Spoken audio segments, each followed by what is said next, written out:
taxes.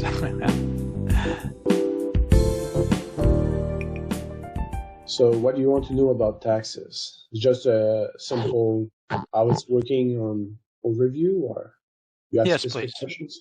Yeah, Okay. let's go with the overview first. Okay. So the taxes, well, it's kind of similar to a subledger in a way. And how it's working is that you define taxes and you put them into tax zones and tax category. So if I would want to,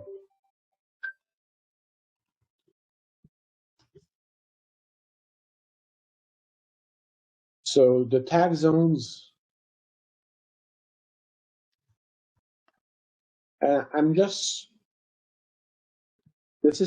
tax zones typically are defined at the customer or vendor level.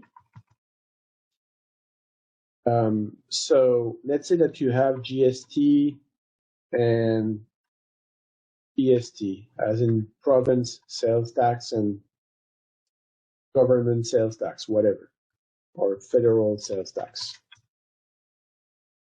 So you have these two taxes, and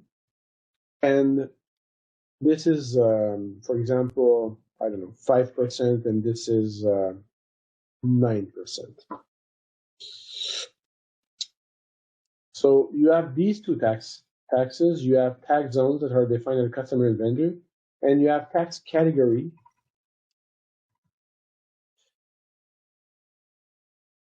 that are defined at the item level or at the detail level. So typically we're using stock or non-stock items, but sometimes you can enter an AR or AP without putting anything. So at the detail level, you have a tax category. So then what the system will do, it will see what is common in both. So if in the customer you have only FST and at the item you have only PST, then there will be no tax because the tax are not the same. But if at the item level you have FST, But I don't know. I'm already lost. I don't know about everybody else here, but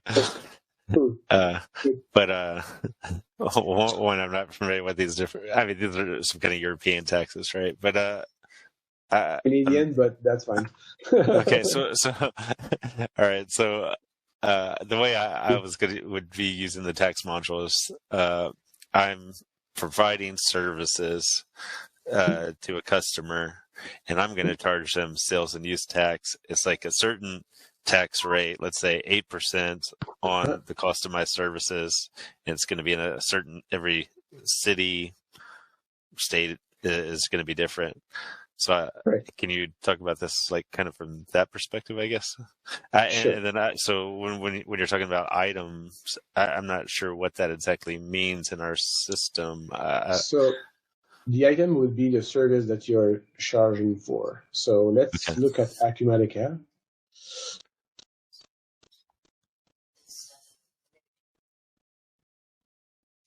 And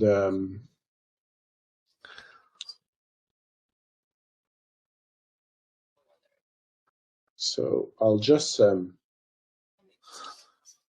it will change by, let's say it changes by state or by city.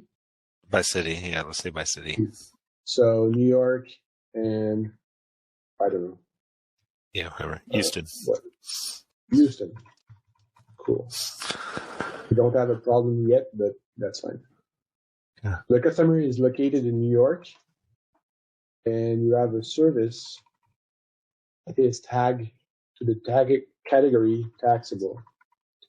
So on the service that is tagged to a category taxable, you will have the New York tax and the Houston tax. That will be part of the taxable category. You can have another category which is called exempt. Will have no tax at all. So then if your service is taxable, then it's charging New York and Houston. So if a customer location is based in New York, then because New York is part as the same thing as the zone of the customer as well as into the taxable tax category, then it will charge a New York tax. Should you have another customer based in Houston, then the zone of the customer would be Houston, and then the service is taxable, so then Houston will be the tax that will charge. So the system will look Okay. at both the customer location and the service. Is it taxable or not? And then if it's taxable, then it will charge. But my point is that when you're talking about taxable, then you have to put all different taxes um, so that no matter what zone the customer is at, it will charge one of these based on what is in the zone.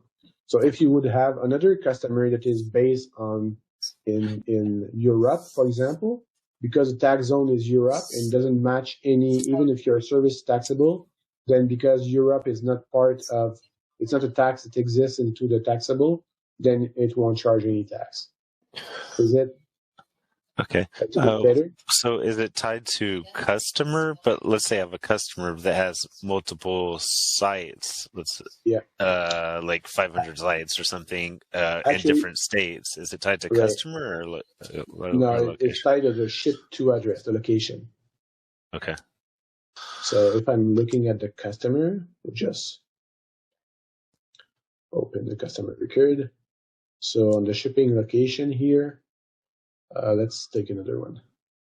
So here I've got a tag zone. And for every location, I can have a different tag zone. Okay.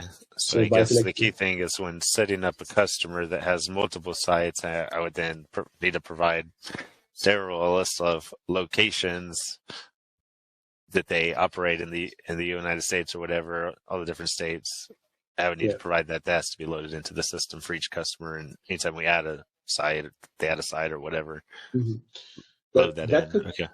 The same fashion as you can override the address, the ship to address, you can also override the tag zone as well at the document level.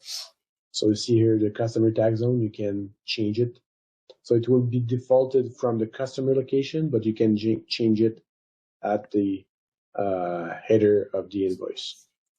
It will be defaulted, but you can change it.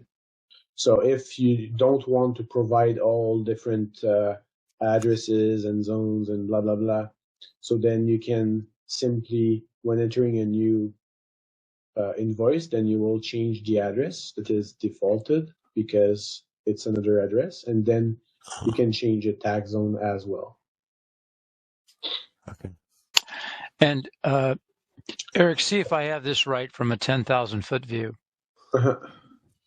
Acumatica provides tax tables that get tied to your customers so that when you ship either material or services or freight, you can align the tax that is required by jurisdiction to that customer.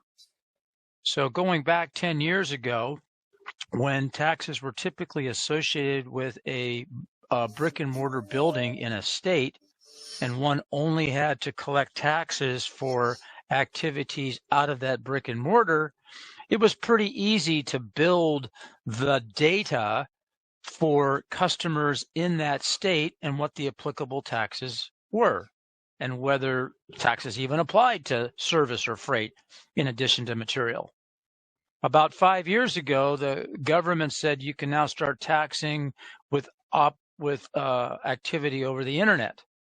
So that made the management of the tax data orders of magnitude more difficult for companies, because now you're collecting taxes across multiple states, multiple counties, with multiple rules and multiple rates per freight, material, and labor. So I don't know what the situation is at CAMS relative to that. if you're collecting taxes on 10 customers in 10 places, the human being can easily manage that with the tax tables within Acumatica. If you're an internet provider on the other end and you're selling to all 50 states, thousands of orders a day, then you typically interface with a tax data provider like Vertex or Avalara or TaxJar. And in that case, Acumatica has interfaces to those tax providers such that when you consummate the deal, the Acumatica goes out over the web and collects the tax from the tax provider, and then that auto-populates Acumatica. And then last point, those tax providers provide tax services so that when you have to report to the various jurisdictions, your sales within their area per quarter, per year, and each jurisdiction has different rules on that, the tax provider, like the Avalaras or the TaxJars, provide the reporting services to these jurisdictions. And there's a fee for that, of course, but that takes that burden away from the ERP user, in this case, CAM. So I don't know if that's helpful or not, but that typically is a discussion that goes into how to set up taxes for Acumatica and any ERP for that matter. Yeah, that's really helpful. Why we're not, or at least for my projects, I'm not shipping stuff. I have like technicians going to different little sites all over these different states. So yeah, it's kind of a similar thing. It's hard for me to keep up with the tax rate in every little town in New Jersey, or something, Well, that's it. Yeah. Yeah. That's why these tax providers like Vertex, Avalara, and TaxJar are going to town, because it's just impossible to keep up with all this stuff if you've got high volumes of sales. Onesie, Tuesday, you don't go to the internet and look it up, right? I think that the number was 13,000 tax jurisdictions across the United States. 13,000. Yeah, there you go. And that's why I preface my remarks by saying 5+ years ago, maybe you had, if you're in Missouri, 20 taxes, right? Now you got 20 tax zones to worry about. Therefore, you can use the internal tax management tables within your ERP, in this case, Acumatica. But when it's 13,000, that change all the time. Forget it. Yeah. The last piece that I didn't. So if you have a small number of customer, then the ship to addresses with the tax zone may work. If you have a higher volume, then it may help to put the range of postal codes for that tax to be applicable to the tax zone.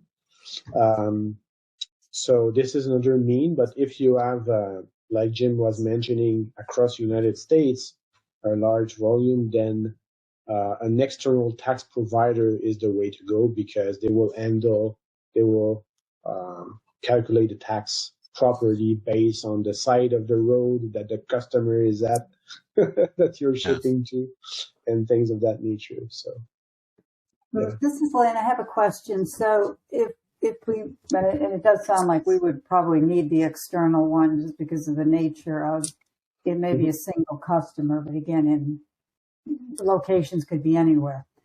So we would still need to take this tax module and then the bolt-on ties into that? Or does the bolt-on tie into something else? So what happens is that in Acumatica, you will still define a tax zone, which will be the same for all customers, which will be, for example, Avalara or TaxJar or whatever. And you will still need a tax category, but the taxes themselves, you will need at least one for the GL entry, but all the rates will be calculated by the external tax system and returned to Acumatica, because at the end of the day, you still have to do the accounting, and the tax still has to show on the invoice. So therefore, on the invoice, you will still see on the invoice, you will still see the product that you're selling, but you will see also a line with the tax, with the tax amount that will do a journal entry. But if you're using an external tax system, then you won't need to do the tax report within Acumatica because it will be handled by the tax service that you're subscribing to. But at least the rate will be returned to Acumatica in the accounting, and everything will be calculated properly. Yeah, so the good news is on the setup, the tax zone is the external tax provider, the Avalara or the tax jar. So it's a pretty easy setup. And then within Acumatica, there is a setup tool that gives the address of the external tax provider over the web. So just think of a URL, right? // tax star /1257 / and then your unique identifier as a customer for TaxJar. So then when you do a transaction, Acumatica's web services automatically kicks off, knocks on Avalara TaxJar's door. Hey, I need to collect some tax. They say, hey, who are you? Oh, I'm Cam's and my unique number is Alpha 45 Romeo. Oh, yep, I agree. Okay, what do you want? I need tax for Littleton, Colorado. Okay, here it is. And then it populates the fields in Acumatica associated with it. So at a, English language, that's what's going on, So here's the setup screen for the plugin right here. And that license key value in the second row is your number. The endpoint is the address of the tax provider over the World Wide Web. And then timeouts and whatnot are communication setups associated with the business system to business system communication between Acumatica and the external tax provider. Does that make sense? Yeah. Lynn, again with another question. So how does this tie in with the AR module, and that somebody's generating an invoice? What are they having to set up at that point to tell it needs to pull in certain taxes? When you record an invoice, and the status is balanced, and the tax is the zone is defined, and everything is defined properly, then as soon as you save the invoice, the system will go find the tax and calculate it for you. It's based on that location that you pick, or based on based on the address that you set as the ship to address. Okay, but again, this is back to our problem where a lot of our clients have multiple addresses that we deal with on an ongoing basis, but also they may, just depending on where we're contracted to do certain work, it could be anywhere. I mean, it could be it's something that could be constantly changing, and you may only use an address once. So yeah, kind of on that one. I mean, I'm thinking in terms of the AR group that is issuing invoices, but how are they going to necessarily know where the taxing locality should be?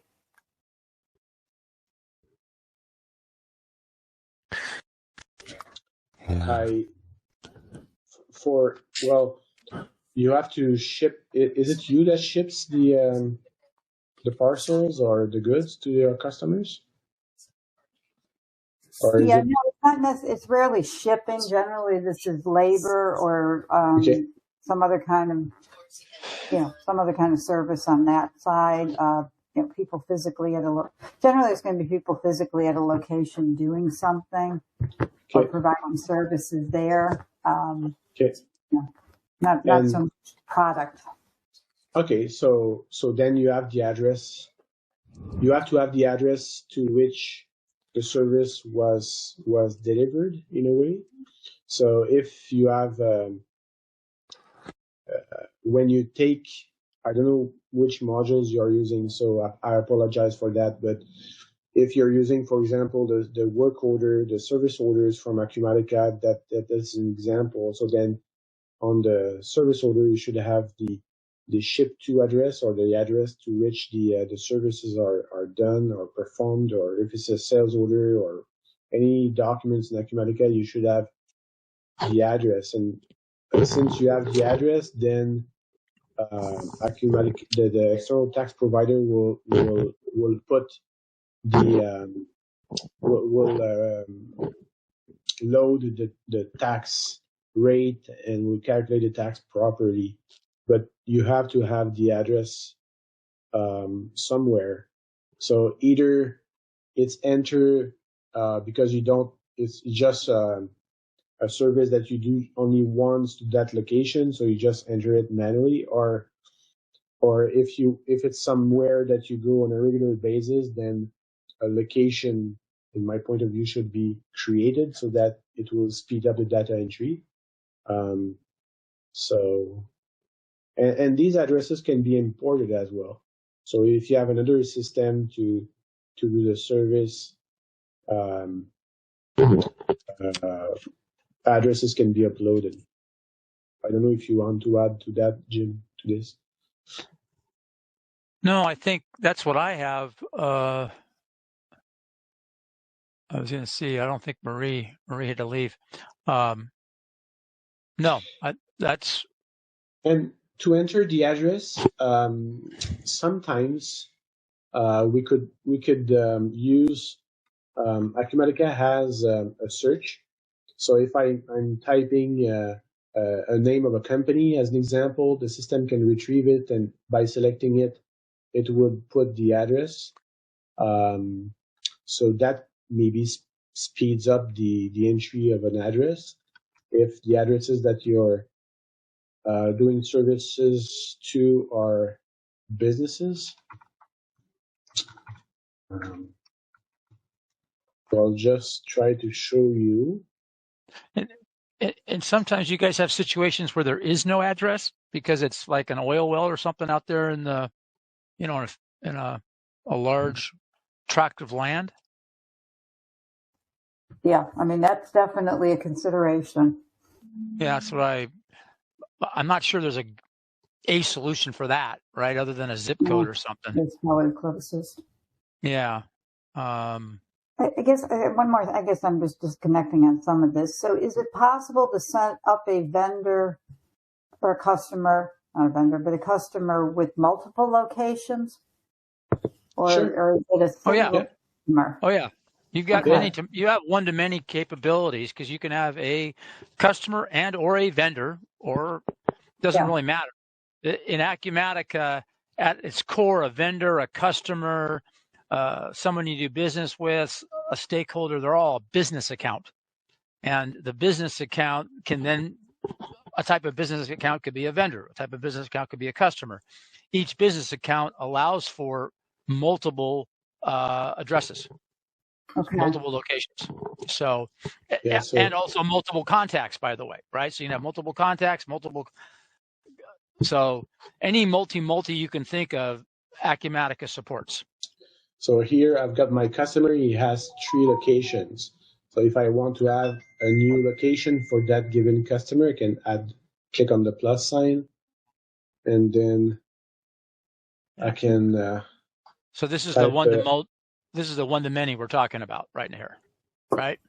Yep. Override the address, and I can put text something. So see, height retention has 2 locations. So it's either this one or this one. So I will select this one and then select it, and then boom, the address is there along with the latitude and long these two. Yeah, that might help too for your tract of land situation. Right. So if you're using the address lookup, it's not that bad to put the address, right? Yeah. Yeah, that might help a lot, actually, integrate this Google Map capability, especially for your tracts of land. So see, Acumatica has many places. So if I select the one that in Virginia, then select it and boom. And then if we have Avalera, Avalera is going to use that data to grab the tax rate and pull that in, Correct. and it all works. Yeah. Right. Exactly. Yeah. Mm-hmm. That's how it works. That setup we have, it's a data packet. So a data packet gets sent to Avalera or TaxJar, and they respond to that data packet. Okay. Right.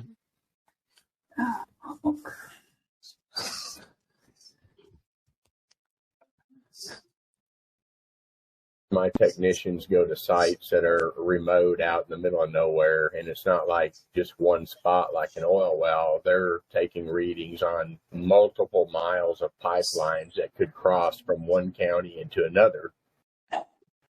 I'm having trouble seeing that this type of setup is going to help me assess the sales taxes on these transactions. Sometimes I don't even have an address, and I have a zip code of where the guys stay when they stay in a hotel at a city near where they're working, but it really doesn't relate to the actual taxing jurisdiction. It's just a close point. And on top of that, I have some companies that have up to 15 or 20 different entities that we're doing work for. Some of them are taxable, and some of them have provided tax-exempt direct pay certificates to us. So there's a number of multiple complications to the normal scenario to address. The work we're doing out in the middle of nowhere, identifying a point that says this is the tax jurisdiction that the work you're doing is in, and then whether that company's, where we have one entity set up for all the transactions, even though we may be billing, 15 different ones. Yeah. So I do, to the second point on the exemptions, I believe it's Avalera has a pretty strong exemption management function to identify customers and their multiple locations and whether they're exempt or not. So when you send that data packet, it will have on file the required exemption documentation, which would then trigger the appropriate updates to the transaction in Acumatica. Regarding the first issue, where one job might cross multiple tax jurisdictions, that's above my pay grade. That might be a question for a CPA, right? And how do you model that? Because the tax wants a discrete transaction at a discrete place to identify the tax, hence the jurisdiction. And if you're doing a job that's crossing multiple jurisdictions, seems to me like you come up with a reasonable model, would be my guess, but that's just an educated guess. That's nothing more than that. I don't know. Yeah. Right. I wonder if that kind of ties in with I forget what the term y'all use is, but like a field services kind of module, that you have the guys in the field right on their phones. They're putting in where they're working and stuff like that. I wonder if that you can almost need both, and then excuse me for interrupting, Eric. Could you have a tax per line item? So you've got some kind of order, right? And line item one is fix the pipe in, North Montreal, and the next one's fixed, or let's use North New York, and the other one's South New York, and yes, the jurisdiction. So you'd have tax on each line. Is that correct? Yes. Yes. Yeah. So there you go. That's the answer to the question. Back to the multi thing. But to the initial gentleman's point, you would need to know when the technician's out there what zip code they're in. When they went and it couldn't be, I went and fixed this pipeline if it went across two jurisdictions if you wanted the tax right, because you'd have to have a separate line for each activity within a taxable jurisdiction.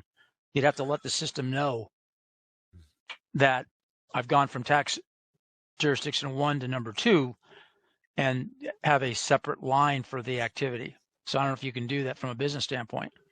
Or it's like, hey, $10,000 a month and I do, this work and I go across multiple jurisdictions, then it wouldn't work.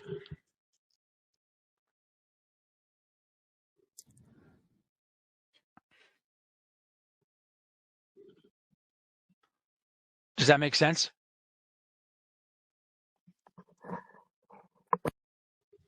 Yes, it makes sense to me. Thank you.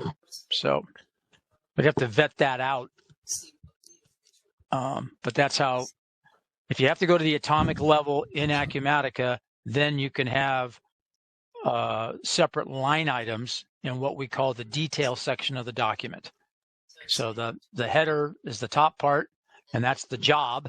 And then the bottom part is the detail or document detail. And, if I buy 5 separate things, I have 5 separate lines. If I do an activity, but it's across different jurisdictions, I'd have activity jurisdiction 1, activity jurisdiction 2, activity jurisdiction 3, and break up the cost per the jurisdiction. You just have, it depends also on the module that you're using. So I think that the best scenario would be to first ask a CPA about specialized in taxes and see what he says, how we can break this down, and then after that, just do a kind of a test with a test tenant and just test the transaction with the external tax provider, just to make sure that it will flow, because it's a tricky question. What you said. Right. I mean, we've had taxes gets difficult. We had one situation where there was a Native American reservation that crossed 2 jurisdictions. So they were selling in the on the reservation something. Well, what tax applies, right? Stuff like that. It just goes on and on. Just okay. So this is kind of sales tax. What about use tax? Like, so we're purchasing something from a vendor. They didn't charge us the sales tax. We have to remit tax based on the value of the goods purchased or whatever. So, like, is there a way when accounts payable gets that invoice in, one of my accountants will write on there, we need use tax applied, or we need to remit use tax on this. Does that then the AP team enter that in, and then we can run a report later that says here's all the transactions where we need to remit use tax to the state of Texas or wherever? Is there okay? Yeah, so there are some Acumatica support use tax, sales tax, VAT tax, withholding, so all kinds of different taxes. But if you are integrated with TaxJar or Avalara, it's not. I would think, and Jim,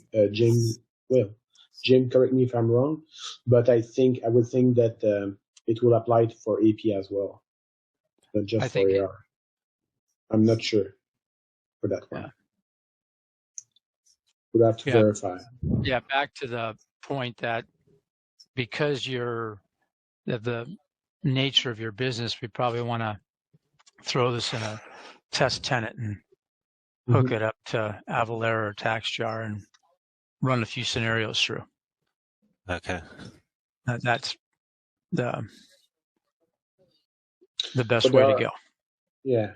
And if it's not handled by the external tax system for AP, then Acumatica supports it. So at least. Right. So in other words, you might have a couple of use cases where you're doing it manually is the point we just made there, right? Okay. So.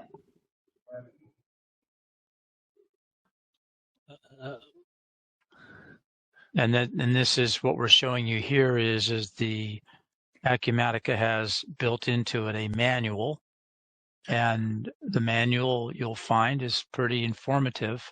So this is the manual on taxes. So it'd be a good read if we're going to tackle this. right? Yeah. And get the ground rules down, and you can see this is not, you know, there's a lot of different, like I said, taxes is, you know. Yeah. It goes on and on, man. There you go. Geolocation. Right. Yeah, there's So, latitude, longitude. Yeah. right.